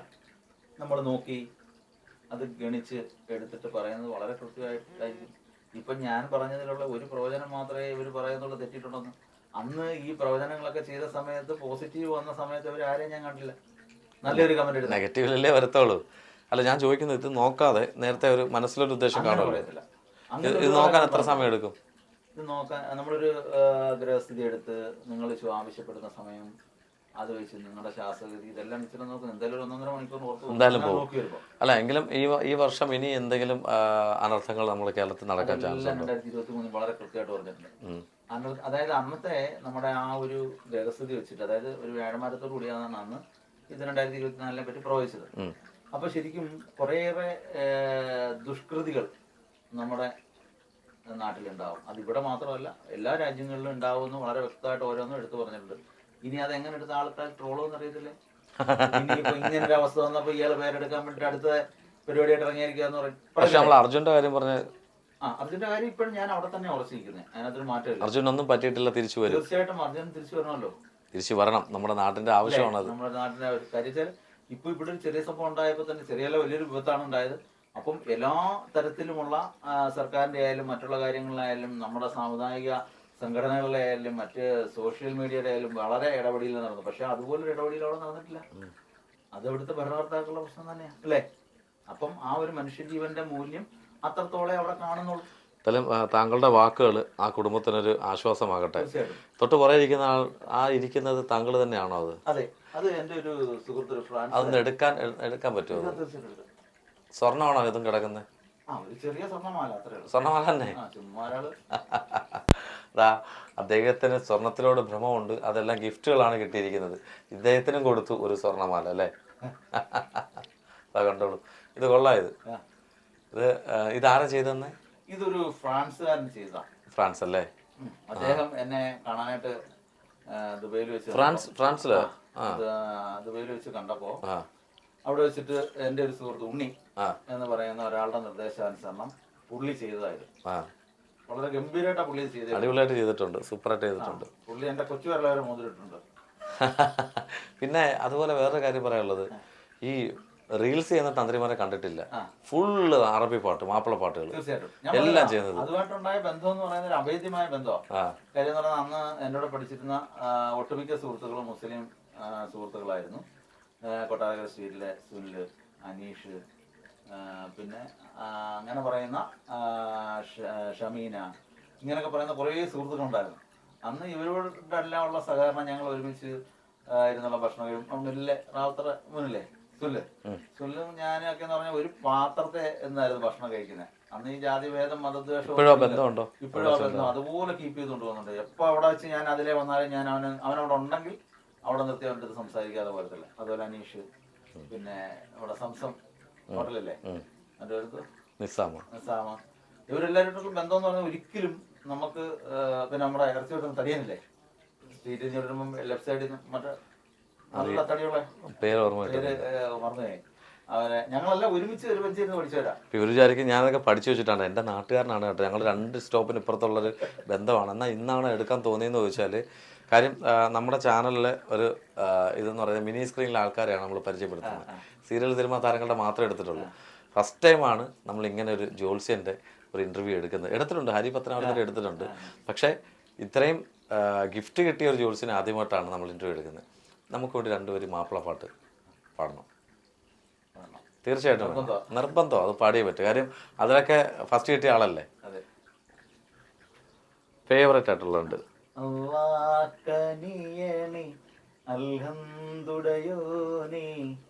അനുഗ്രഹം ഞങ്ങളിൽ വേറെ ഏതെങ്കിലും സംഗൃതകുമാരിക്ക് അറിയാമോ? സംഗൃത പമകരി തങ്കത്തുങ്കത്ത ദിങ്കീട ദിന്തിമേ. ആ പാട്ട് മൊത്തം എനിക്കറിയാവുന്ന, ഞാൻ പാടിയിട്ടുള്ള പാട്ടാണ്. പക്ഷെ ഇപ്പം ഒരുപാട് കാലമായില്ലേ. അറിയാവുന്ന ഒരു 2 വരി ഫേവററ്റ് ആയിട്ടുള്ള, എല്ലാവർക്കും ഫെമിലിയർ ആയിട്ടുള്ള ഒരു പാട്ട്. എത്തി മിന്നത്താനൊക്കെ ചെയ്തിട്ടുണ്ടല്ലോ. ഉണ്ട്, അതെല്ലാം ചെയ്തിട്ടുണ്ട്. പക്ഷെ ഓർക്കുന്നില്ല, പാട്ട് വരികൾ ഓർക്കുന്നില്ല. ഓർക്കുന്നില്ല. പക്ഷെ കുറെ ഒരുപാട് പാട്ടുകൾ എനിക്കൊന്ന് അദ്ദേഹത്തിന്റെ ഇൻസ്റ്റയിൽ കയറി കഴിഞ്ഞാൽ ഫുള്ള് എല്ലാം പാട്ട് മാത്രമല്ല. അതിന് കുറെ ഇന്നലെ ഒരു വിദ്വാൻ എന്നെ വിളിച്ചു കായംകുളത്തുനിന്ന്. എന്തോ ഹിന്ദുവിന്റെ ഏതാണ്ട് വലിയ നേതാവാണ് എന്ന് പറഞ്ഞിട്ട് പുള്ളിയുടെ നമ്പരൊക്കെ ഞാൻ സേവ് ചെയ്തിട്ടുണ്ട്. പേര് അറിയാമോ? പേര് അറിയത്തില്ല. പുള്ളി എന്റെ അടുത്ത് പറഞ്ഞ് എന്നെ അടിക്കും, വെട്ടും, ഹിന്ദുക്കൾക്ക് മൊത്തം ഒരു ആക്ഷേപമാണ്, മാപ്പിളപ്പാട്ട് കുറിയിട്ട് ചെയ്യുന്നു എന്നൊക്കെ പറഞ്ഞ് പുള്ളി കുറെ ഡയലോഗ് പറഞ്ഞു. തൊപ്പിയിട്ട് പറഞ്ഞിട്ടല്ലോ. തൊപ്പിട്ടോ പിന്നെ കന്തൂരായിട്ടുണ്ട് ചെയ്തിട്ടുണ്ടല്ലോ. കന്തൂരായിട്ടുണ്ട് ഞാൻ. എനിക്കിപ്പോ ആ കന്തൂർ തന്നെ ഭയങ്കര ചരിത്രമാണ്. ഒരു വലിയൊരു ഷേഖ് ഫാമിലിപ്പെട്ട ഒരാള് എനിക്ക് തയ്പ്പിച്ചിട്ട് തന്നെ 2 കന്തൂറ. അറബിമാരുടെ വേഷമാണ് ഈ കന്തൂർ എന്ന് പറയുന്നത്. അറബി വേഷം. ഈ ഗിഫ്റ്റ് അപ്പൊ അയാൾ പറഞ്ഞേക്കുന്നേ, എന്റെ അടുത്ത് ചോദിച്ചു നിങ്ങൾ എവിടെയാ എന്റെ ചോദിച്ചു. അപ്പൊ ഞാൻ ചേട്ടന് പോയി എവിടെയാ? ഞാൻ അങ്ങനെ കായംകുളത്ത് പോകുന്നത്. എന്റെ ദേശം കായംകുളത്ത് കാണാൻ കിട്ടിയ ആളെ അടിക്കും. ഞാൻ പറഞ്ഞു ചേട്ടൻ ഒരു കാര്യം, ഞാൻ കായംകുളം ബസ് സ്റ്റാൻഡ് തൊട്ടിപ്പുറത്ത് കൊണ്ടുപോകും, ആട്ടോ സ്റ്റാൻഡിൽ. അപ്പൊ ആട്ടോ സ്റ്റാൻഡിൽ നിർത്തിയിട്ട് ഞാൻ കാര്യം പറയാം. ഞാൻ അവിടുന്ന് വരുന്ന ഇങ്ങോട്ട് തിരിയുന്ന കണ്ടോണ്ട് കായംകുളത്ത് ബസ് സ്റ്റാൻഡിന്റെ ഫ്രണ്ടിലെ ആട്ടോ സ്റ്റാൻഡിലെ നമ്മുടെ സുഹൃത്തുക്കൾ ചാടി വീണ് എന്നെ കണ്ടോണേ. ചാടി കൊണ്ട് എവിടെ പോകുന്നു ചാടി വന്നാലും ഞാൻ അവിടെ നിർത്തി അവരുടെ സംസാരിച്ചിട്ടിരിക്കുമ്പോ ഈ ഫോൺ കോൾ വരും. ഞാൻ പറഞ്ഞ കായംകുളത്ത് ബസ് സ്റ്റാൻഡിന്റെ ഫ്രണ്ടിൽ ഞാൻ ആട്ടോ സ്റ്റാൻഡിലുണ്ട്, ഇങ്ങോട്ട് വന്നാ ഇപ്പൊ കാണാനില്ല. ചേട്ടന്റെ അഡ്രസ്സ് പറഞ്ഞ് ഇവിടെ നിന്നുള്ള ആരെങ്കിലും ആട്ടോക്കാർ സുഹൃത്തുക്കളെ കൂട്ടിയിട്ട് ഞാൻ ചേട്ടന്റെ വീട്ടിലോട്ടാണ്. അല്ല നിങ്ങളുടെ വീട്ടിലോട്ട് വരുന്നത്. ഞാൻ പറഞ്ഞു എന്റെ വീട് ഇന്നടത്താണ്, ഞാൻ ഫുൾ ടൈം അവിടെ കാണുന്ന ഒരാളെ ഇങ്ങോട്ട് വരാൻ തോന്നുന്നു. ഇതാണ് നമ്മുടെ മനുഷ്യന്മാർ. ഈ ജാതിയും മതവും പറഞ്ഞ് ഇന്നും ഇത്രയും വിദ്വേഷങ്ങൾ ഉണ്ടാക്കുന്ന ആൾക്കാരുണ്ട്. ഇത്രയും വിഷയങ്ങൾ നടന്നിട്ട് ഇപ്പൊ ഇവിടെ ഈ നടന്ന ആ ഒരു ഉരുൾപൊട്ടലില് ആരാ സഹായിക്കുന്നേ? ജാതി നോക്കിട്ടാ. ഹിന്ദുവിനെ മുസൽമാൻ എടുത്തോണ്ട് പോകുന്നു, മുസൽമാനെ ഹിന്ദു എടുത്തോണ്ട് പോകുന്നു, ക്രിസ്ത്യാനിയെ മുസൽമാനെ ഹിന്ദു കൂടെ ഒരുമിച്ച് എടുത്തോണ്ട് പോകുന്നു. നമ്മൾ ഈ വീഡിയോകളൊക്കെ കാണുന്നില്ലേ? ഇവിടെ കൈ പിടിച്ചുകൊണ്ട് പോകുന്ന ഒരാളെ ആ ജാതി. കൊറോണ സമയത്ത് ഹിന്ദുവിന്റെ വീട്ടിൽ മുസ്ലിം ആയിരിക്കും ആഹാരം കൊണ്ടുകൊടുക്കുന്നത്, ചിലപ്പോൾ തിരിച്ചായിരിക്കും. എനിക്ക് അനുഭവം കൊറോണ സമയത്ത് ഒരുപാട് എന്റെ അടുത്ത് ചോദിച്ചു, ഈ കൊറോണ കാലത്തിൽ നിങ്ങൾ എവിടെ ആയിരുന്നു? ജലപ്രളയം ഉണ്ടായപ്പോ എവിടെ ആയിരുന്നു? ആലപ്പുഴ 12 ക്യാമ്പിലേക്ക് വിടുന്ന എല്ലാ സാധനങ്ങളും ഒരു ട്രക്ക് നിറച്ച് ഇവിടുന്ന് കൊണ്ടുപോയി ഒരു ബോട്ട് എടുത്തിട്ട് കൊണ്ടുപോയി കൊടുത്ത ഒരാളാണ്. അതുപോലെ കൊറോണ സമയത്ത് ഈ നമ്മുടെ ഈ തൊട്ടടുത്ത പഞ്ചായത്തുകളിൽ മൊത്തം അന്ന് ശുചീകരണം നടത്തിയതും ഞാനാ. അത് നമ്മുടെ നേതൃത്വ പഞ്ചായത്തിൽ ചോദിച്ചാൽ അവിടുത്തെ ഭരണകർത്താക്കൾ പറയും. ഇപ്പം നമുക്ക് പുറത്ത് സോഷ്യൽ മീഡിയ കൊടുക്കേണ്ട കാര്യമില്ലല്ലോ. ഇപ്പം ഇങ്ങനൊരു അവസ്ഥ വന്നതുകൊണ്ട് ഇപ്പം കുറച്ചു പേരെ അടുത്ത് വിളിച്ചു പറഞ്ഞു, തന്ത്രി ഇത് രഹസ്യമായിട്ട് കൊടുക്കരുത്, നിങ്ങൾ എല്ലാവരും അറിയണം. ചെയ്തു എന്ന് പറയുന്നതല്ല, നമ്മൾ അറിയിക്കണം. അതുകൊണ്ട് മാത്രമേ സ്റ്റാൻഡ് അടിയിൽ വന്ന ആൾക്കാർ കമന്റ് ഇട്ടിട്ടുണ്ട്, ഇയാൾക്ക് കള്ളപ്പണം കിട്ടുന്നതല്ലേ ഇയാൾക്ക് കൊടുത്തൂടെ. അപ്പൊ എന്തുകൊണ്ട് ഇപ്പം ഒരാൾ ഒരു കൂലിപ്പണിക്ക് പോയാൽ അയാൾക്ക് ദിവസം 1000 രൂപ ഉണ്ട്. അതെ, ഒരു വീട്ടിൽ 4 പേര് പോകുമെങ്കിൽ അതിനകത്ത് 100 രൂപ വെച്ച് അവർ മാറ്റി വെച്ച് കൊടുക്കാം അല്ലേ? അതെ, ഒരു 4 കയ്യിൽ മേടിച്ചു കൊടുക്കാം അല്ലേ? ഇങ്ങനെ ചിന്തിക്കുന്ന എത്ര പേരുണ്ട്? കുറവാണ്, ചുരുക്കമാണ്. വിമർശിക്കാൻ എളുപ്പമാണ്. ഇപ്പൊ ഇദ്ദേഹം തന്നെ എത്രയോ വർഷമായിട്ട് എന്നെ അറിയാം. കുട്ടിക്കാലം മുതൽ അനീഷിനെ എനിക്കറിയാം, ആ അനീഷിനെ എന്നെ അറിയാം അല്ലേ? ആ ഒരു ബന്ധം അന്നും ഇന്നും ഇല്ലേ? തീർച്ചയായിട്ടും ഉണ്ട്. ഇടയ്ക്ക് എങ്കിലും ഒരു മെസ്സേജ് അയക്കാറുണ്ട് ഇദ്ദേഹം, എവിടെയാ, എന്താ വിശേഷം, നാട്ടിലുണ്ടോ? അപ്പൊ ഞാനും തിരിച്ച് മെസ്സേജ് അങ്ങോട്ട് അയക്കാം. എപ്പോഴെങ്കിലും ഉള്ളത് ഒരു 4-5 മാസം കൂടുന്ന സമയങ്ങളിൽ മാത്രമേ ഉള്ളൂ, അല്ലെങ്കിൽ ഒരു വർഷം കൂടുമ്പോൾ. ഈ അങ്ങനെ പറയുമ്പോഴും ബെൻസൊക്കെ ഗിഫ്റ്റ് കിട്ടിയ ചരിത്രങ്ങൾ കേട്ടിട്ടുണ്ട്. ഈ ആ ബെൻസ് ഇവിടെ കാണുന്നില്ല. ബെൻസ് സർവീസിന് കൊടുത്തേക്കോ. അപ്പം തിങ്കളാഴ്ച കിട്ടും. അത് ആരാ തന്നേരാണ്? അതൊരു വിശാല മനസ്കനായ ഒരാളാണ്, അങ്ങനെ ആളെ പറയാൻ പറ്റത്തില്ല. അല്ല, അതും എനിക്കൊന്ന് അറബി മലയാളിയാണോ?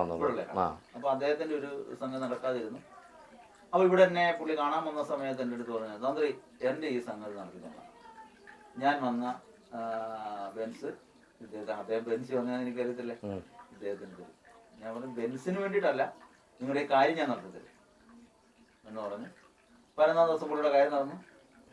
പുള്ളി ബെൻസോടെ കൊണ്ടുവന്നെടുത്തു. താക്കോൽ തന്നിട്ടില്ലേ? പേര് മാറിയത് ഈ അടുത്ത സമയത്താണ്. ഇല്ല, അതൊക്കെ കണ്ടിട്ടുണ്ട്. പക്ഷേ താങ്കളുടെ വളർച്ചയിൽ ഭയങ്കര സന്തോഷമുണ്ട്. എങ്കിലും നമ്മുടെ പ്രേക്ഷകരോട് ആ ഏതെങ്കിലും ഒരു പ്രവചനം എടുത്തു പറയണമെങ്കിൽ ഏതായിരിക്കും ഒന്നുകൂടെ റിപ്പീറ്റ് ചെയ്യാൻ പോകുന്നത്? ശരിക്കും നമ്മൾ ഒരുപാട് കാര്യങ്ങൾ 2023 പറഞ്ഞിട്ടുണ്ടെങ്കിലും നമ്മൾ ഇനി ചിന്തിക്കേണ്ട ഒരു കാര്യം, നമ്മൾ മനുഷ്യനെ പരസ്പരം സ്നേഹിക്കാൻ പഠിച്ചു. ഇതൊരു പ്രവചനമായിട്ട് തന്നെ കൂട്ടുക. ഇനി വരാൻ പോകുന്ന വിപത്തുക്കൾ എന്ന് പറയുന്നത് പരസ്പരം വിദ്വേഷവും, മതമായാലും വ്യക്തികളായാലും, ഇപ്പൊ ഞാൻ തന്നെ പറഞ്ഞില്ല നിസ്സാരം അനുഭവം, അതുപോലെ മാനസിക വെറി പൂണ്ട മനുഷ്യനായി മാറും. അത് നമ്മുടെ ഭക്ഷണത്തിന്റെ ആയിരിക്കും, ഇല്ലെങ്കിൽ നമ്മൾ വളർന്നിരുന്ന ചുറ്റുപാടുകളായിരിക്കും. ഇതൊക്കെ ആയിരിക്കും ഇനി വരാൻ പോകുന്ന വിപത്തുക്കൾ അല്ലേ? നമ്മളിപ്പോ കണ്ടുവരുന്നില്ലേ? ഓരോരുത്തരും ജാതി പറഞ്ഞാൽ പരിചയപ്പെടുന്നത്. ഞാനിപ്പോ എടുത്തു പറഞ്ഞു, കഴിഞ്ഞൊരു വീഡിയോയിൽ ഞാൻ പറഞ്ഞിട്ടുണ്ട്, എല്ലാവർക്കും സംശയം ഞാൻ നമ്പൂരിച്ചനാണോ ബ്രാഹ്മണനാണോ. ബ്രാഹ്മണൻ എന്താണെന്നുള്ളത് വളരെ വ്യക്തമായിട്ട് പറഞ്ഞു. ഞാനൊരു ഹീരോൻ SNDP-കാരനാണ്. അതുകൊണ്ട് അവിടെ ശ്രീനാരായണന്റെ ഫോട്ടോ വെച്ചേക്കുന്നത് എനിക്ക് വെക്കത്തില്ലല്ലോ. ഇല്ലെങ്കിൽ ഏതെങ്കിലും കുടുംബമുള്ളവരാക്കുള്ള തലയെല്ലാം അവിടെ വെക്കും.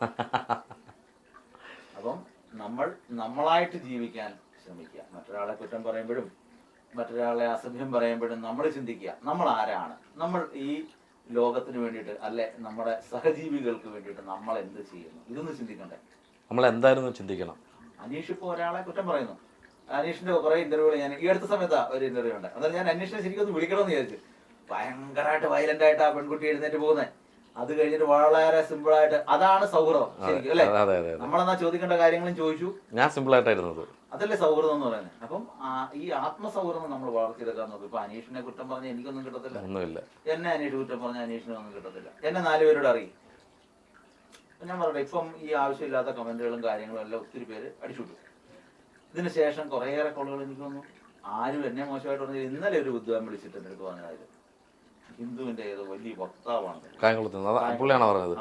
നമ്പരൊക്കെ ഞാൻ വളരെ രസകരമായിട്ടാണ് സേവ് ചെയ്തിട്ടേക്കുന്നത്. എന്താ സേവ് ചെയ്തിരിക്കുന്നത്? അതൊക്കെ ഞാൻ പറയാം. അയാൾക്ക് എന്തെങ്കിലും കാര്യമുണ്ടോ? എന്ത് നേട്ടം അയാൾക്കുള്ള? അല്ല, ഈ സ്വർണങ്ങളോട് ഭ്രമമുണ്ടോ അതോ? ഞാൻ അതൊരു രസകരമായ ഒരു കഥ പറഞ്ഞാണ്. അതായത് ഇത് വ്യക്തമായിട്ട് ആളിനെ ഉൾപ്പെടെ പറയുന്നതെന്ന് പറഞ്ഞാൽ ഇല്ലെങ്കിൽ ഞാൻ പറയുന്ന കള്ളമെന്ന് പറഞ്ഞു. അതെ, അത് തീർച്ചയായിട്ടും ആൾ ഉൾപ്പെടെ പറയണമല്ലോ. അതായത് കടക്കലിന് കിഴക്ക് ചിതറ ശ്രീകൃഷ്ണസ്വാമി ക്ഷേത്രത്തിന്റെ നേരെ ഓപ്പോസിറ്റ് അവരെ ഇരട്ടപ്പേര് കുതിരയെന്നാണ് വിളിക്കുന്നത്. ഞാൻ പറഞ്ഞാൽ ആൾക്കാരറിയും. ഒരു ലേഡിയാണ്, മുസ്ലിം സമുദായത്തിൽപ്പെട്ട ഒരാള്. അവരുടെ വീട്ടിൽ സ്ഥിരം കള്ളം കയറും. ഭയങ്കര കോടീശ്വരിയാണ്. അന്നത്തെ കാലത്ത് മഹീന്ദ്രയുടെ ജീപ്പ് ഓടിച്ചുകൊണ്ട് നടക്കുന്ന ആളാണ്. അന്നേരം ആലോചിച്ച് ചോദിക്കണം എന്തുമാത്രം സാമ്പത്തിക ശേഷിയുള്ള ഒരാളായിരിക്കും ഈ വ്യക്തി.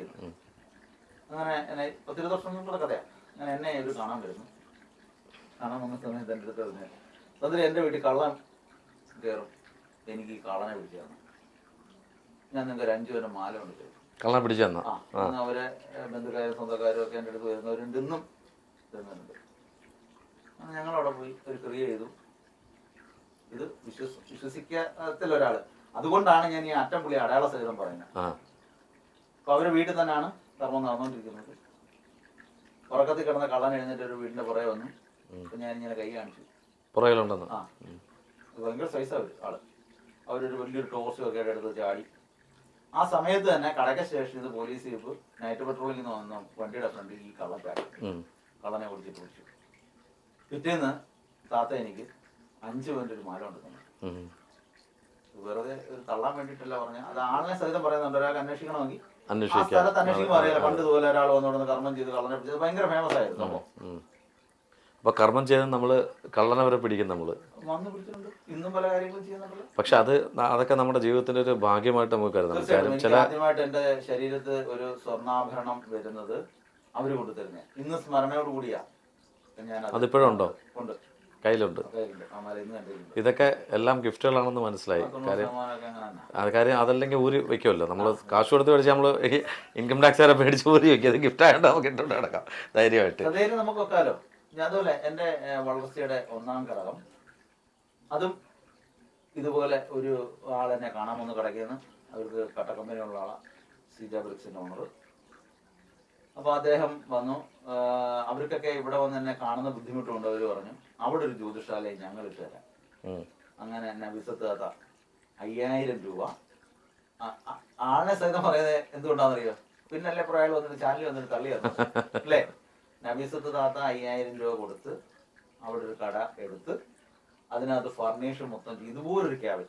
ആ ഓർമ്മയ്ക്ക് തന്നെ ഈ ക്യാബിൻ ചെയ്തേക്കുന്നത് ഇങ്ങനെ തന്നെ ആയിരുന്നു. ആ ക്യാബിൻ അതിനകത്ത് കയറുന്ന ഇതിലേക്കൂടെ ഇങ്ങനെ ഫുള്ള് ക്യാബിൻ ചെയ്തു.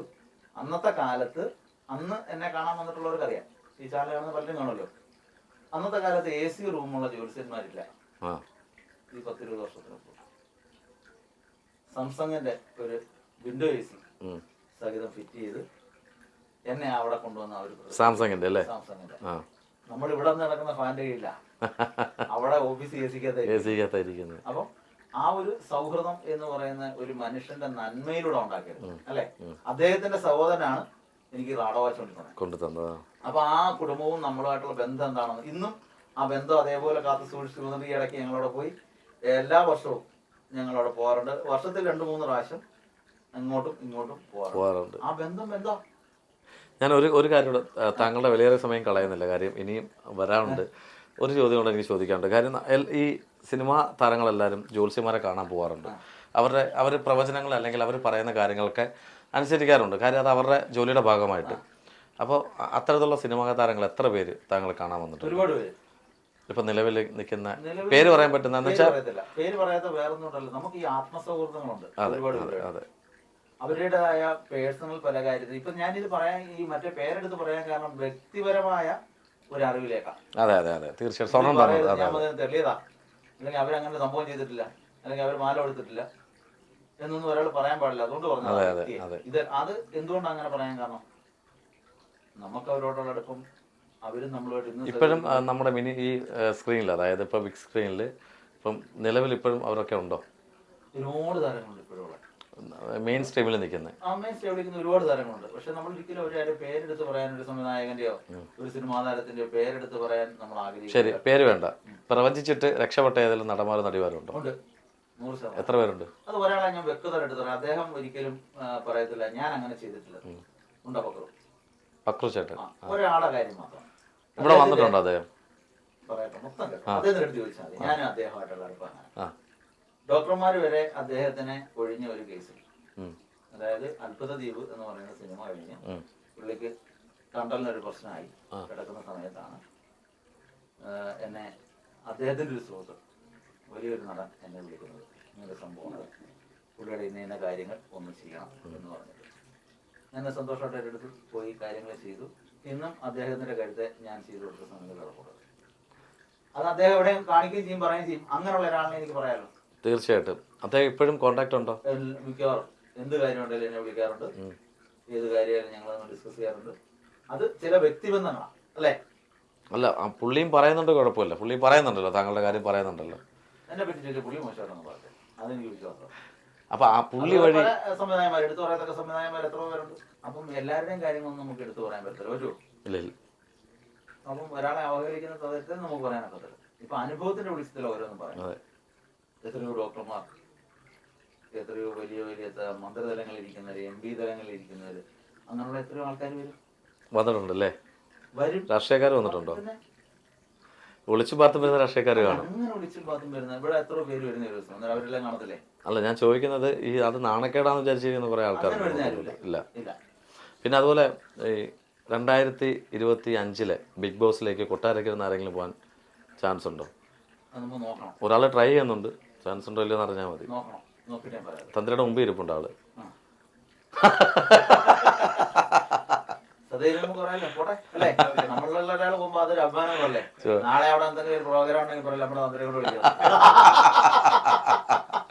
വെളി വന്നാ പോവോ ബിഗ് ബോസിലേക്ക്? എവിടെ വന്നാലും പോകും. പോയി ചെയ്യോ? അവിടെ പോയി പ്രവചനം നടത്തി എല്ലാരും പുറത്താക്കുമോ? ചുമ്മാ ചോദിച്ചതാ. കാര്യം അല്ല, സീരിയസ്ലി കുറേ കാര്യങ്ങൾ നമ്മൾ സംസാരിച്ചു. സൗഹൃദത്തിൻ്റെ പുറത്ത് കുറേ കാര്യങ്ങൾ, അധികാരത്തിൻ്റെ പുറത്ത് കുറച്ച് കാര്യങ്ങൾ ചോദിച്ചു. സോറി. അപ്പോൾ എന്തായാലും വളരെ സന്തോഷം. ഇനിയും താങ്കളുടെ പ്രവചനങ്ങൾ നന്നായിട്ട് ഫലിക്കട്ടെ. ഇനി വരുന്ന കാര്യങ്ങൾ ഈ പറഞ്ഞ അർജുൻ എന്ന് പറഞ്ഞ ചെറുപ്പക്കാരനെ താങ്കളുടെ വാക്കുകൾ കൊണ്ട് തന്നെ കിട്ടട്ടെ. ഈ ഒരു നമുക്ക് സമയം പറയാൻ പറ്റുമോ? എത്ര സമയത്തിനുള്ളിൽ എങ്കിലും കിട്ടും? ആള് ജീവനോടുണ്ട്. ശരിക്കും ഈ ലോകത്ത് തന്നെ ഇപ്പം നടക്കുന്നതൊക്കെ എന്തൊക്കെയാ? പ്രളയം അല്ലേ? നമ്മൾക്ക് കേട്ടുകേഴ്വി പോലും ഇല്ലാത്ത സംഗതികളാണ് ഇപ്പം നടക്കുന്ന മൊത്തം അല്ലേ? അതെ. അപ്പൊ ഇതെല്ലാം ജഗദീശന്റെ കാര്യം കൊണ്ട് ഇല്ലാതാവട്ടെ.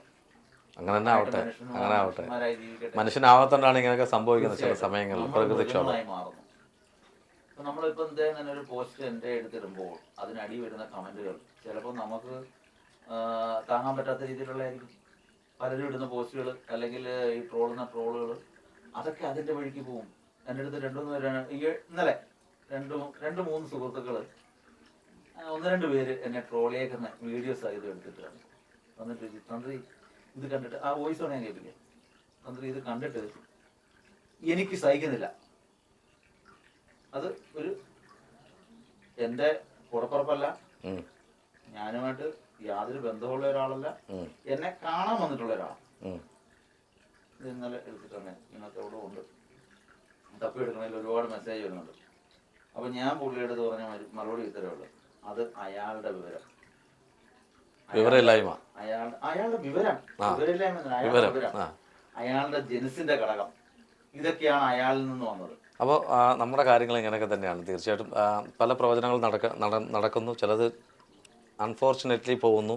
പക്ഷേ ഈ പറഞ്ഞ അർജുൻ്റെ കാര്യം നടക്കട്ടെ എന്ന് നമ്മൾ പ്രാർത്ഥിക്കുന്നു. നമ്മുടെ പ്രേക്ഷകരോട് എന്താ പറയാ, മൂവി വേൾഡ് മീഡിയയുടെ പ്രേക്ഷകരോട് എനിക്ക് പറയാനുള്ള ഒരു കാര്യം, നമ്മളുടെ ജീവിതത്തിൽ സൗഭാഗ്യങ്ങൾ, ഉയർച്ച, ഉന്നതി, അഷ്ടൈശ്വര്യം ഇതൊക്കെ ഈശ്വരൻ തരുന്നതാണ്. പക്ഷേ ജാതിയുടെയും മതത്തിൻ്റെയും വ്യക്തിയുടെയും പേരിൽ നമ്മൾ ഒരാളെയും അവഹേളിക്കാനോ മോശമായി ചിത്രീകരിക്കാനോ നിൽക്കരുത്. നമ്മൾക്കൊരു ജീവിതത്തിൽ നമുക്കെപ്പോഴും സൗഹൃദം മാത്രമാണ് നമ്മുടെ എല്ലാം ജീവിതത്തിൽ ഒരു മുതൽക്കൂട്ട്, അല്ലാതെ ഒന്നുമില്ല ഈ പ്രപഞ്ചത്തിൽ നമുക്ക് ലഭിക്കുക, അല്ലേ? അതെ. അതുകൊണ്ട് എല്ലാവരും നല്ല സൗഹൃദങ്ങൾ കാത്തു സൂക്ഷിച്ച് ജഗദീശ്വരനോട് പ്രാർത്ഥിച്ച് ഓരോ ദിവസവും മുമ്പോട്ട് പോകുക. പ്രകൃതി ദുരിതത്തിൽ നിന്നും പ്രപഞ്ചത്തിലുണ്ടാകുന്ന നെഗറ്റീവുകളിൽ നിന്നുമൊക്കെ രക്ഷ പ്രാപിക്കാൻ ശരിക്കും പ്രാർത്ഥന മാത്രമേ ഉള്ളൂ നമുക്കെല്ലാവരും, അല്ലേ? അതെ. നമ്മളാൽ കഴിയുന്ന സഹായം മറ്റൊരാൾക്ക് ചെയ്യുക, നന്മകൾ മാത്രം എപ്പോഴും പറയുക, ഇത് മാത്രം ചിന്തിക്കുക, അല്ലേ? തീർച്ചയായിട്ടും. നന്ദി.